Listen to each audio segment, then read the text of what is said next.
दोस्तों, बेंगलुरु में विपक्षी दलों की बैठक ने बीजेपी की नींद उड़ाकर रख दी है, या यूं कह लीजिए कि एनडीए की नींद उड़ाकर रख दी है। कर्नाटक एक ऐसी जगह, एक ऐसा राज्य जहां भाजपा ने हाल ही में अपनी जमीन गंवाई थी।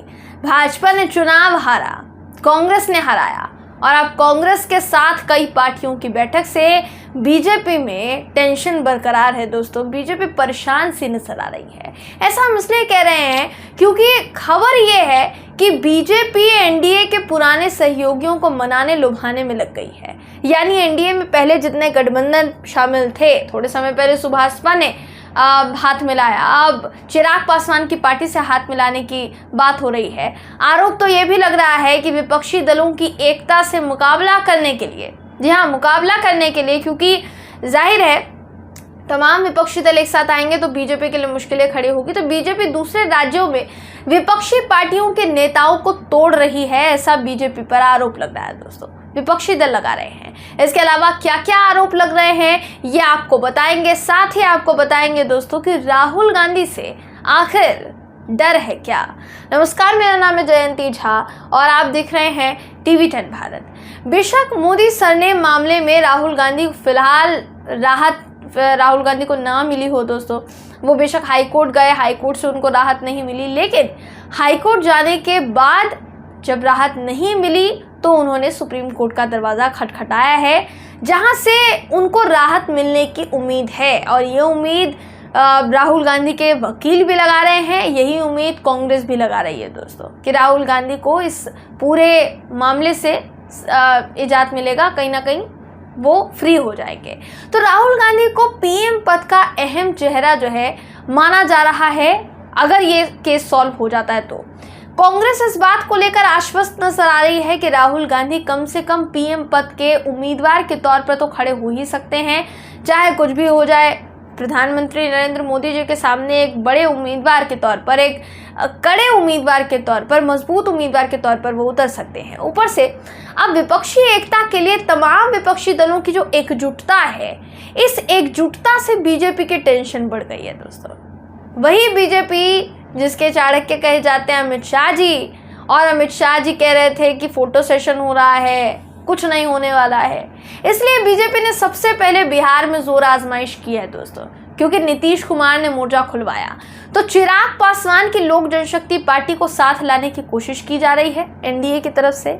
लेकिन हैरानी आपको ये होगी दोस्तों कि चिराग पासवान की जो पार्टी है, या चिराग पासवान है आप कह लीजिए, उन्होंने एनडीए के सामने टिकट की मांग की शर्त रख दी है कि उनको 6 टिकट चाहिए, 1 राज्यसभा सीट भी चाहिए। बाद में एनडीए की मंशा कहीं ना कहीं आप समझ सकते हैं कि बीच भंवर में फंस गई है।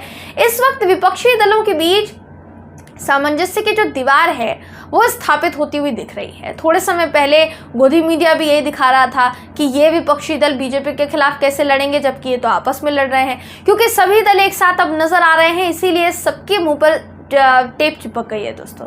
बीजेपी से लड़ने को लेकर कांग्रेस अध्यक्ष मल्लिकार्जुन खड़गे का बयान सामने आया है। इन्होंने क्या कहा है वो सुन लीजिए, आपको हम पढ़कर बता देते हैं। इन्होंने कहा है कि देश के लोकतंत्र और देश के संविधान को अगर ठेस पहुंचती है तो हमारा कर्तव्य है कि हम एकजुट होकर इसे बचाने का काम करें। मल्लिकार्जुन खड़गे ने बयान दिया, पूरी मीडिया के सामने बयान दिया, तमाम मीडिया चैनल्स के माइक वहां पर मौजूद थे दोस्तों। उन्होंने आगे कहा कि जब तक कोई नेता दूसरी पार्टी में होता है, वो बीजेपी की बात करते हुए कहते हैं कि जब तक कोई नेता दूसरी पार्टी में, मान लीजिए फर्ज कीजिए कांग्रेस में है, दूसरी पार्टी में है, जब तक वो दूसरी पार्टी में होता है वो भ्रष्टाचारी होता है। फिर जैसे ही बीजेपी में वो शामिल हो जाता है, बीजेपी की वॉशिंग मशीन में धुलकर वो साफ हो जाता है।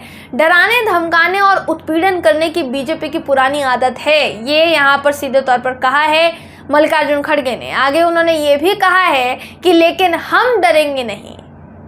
बेशक यहाँ डराने धमकाने की आदत बीजेपी की हो, सुधरी ना हो वो आदत, लेकिन फिर भी हम नहीं डरेंगे। अब यहाँ कांग्रेस के साथ दोस्तों विपक्षी एकता जो है मजबूत क्यों मानी जा रही है, इसको भी थोड़ा समझने की कोशिश कीजिए। थोड़े समय पहले ये देखा भी गया है कि विपक्षी एकता से पहले कई पार्टियां जो इतने दिनों से विपक्षी बैठक के बावजूद भी एक दूसरे से अलग नजर आ रही थी, एक दूसरे के खिलाफ मोर्चा खोलती हुई नजर आ रही थी, अब वो पार्टियां भी बीजेपी के खिलाफ एकजुट होती हुई दिखाई दे रही हैं। हम बात कर रहे हैं कांग्रेस और हम बात कर रहे हैं आम आदमी पार्टी की।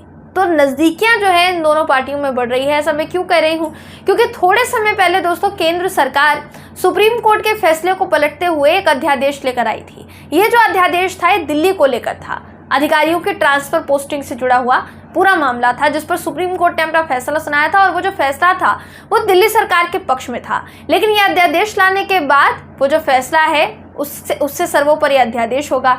जिस अध्यादेश के खिलाफ बोलने के लिए अरविंद केजरीवाल सभी पार्टियों से मिले, सभी पार्टियों से विचार विमर्श किया और उन्होंने कहीं ना कहीं ये मांग की है कि जितनी भी पार्टियां हैं वो हमें अपना समर्थन दें भारतीय जनता पार्टी के इस अध्यादेश के खिलाफ। इन्हीं में से एक थी कांग्रेस, जिसको लेकर बताया जा रहा था कि उसके रुख का कोई स्पष्ट तौर पर पैमाना सामने नहीं आया है।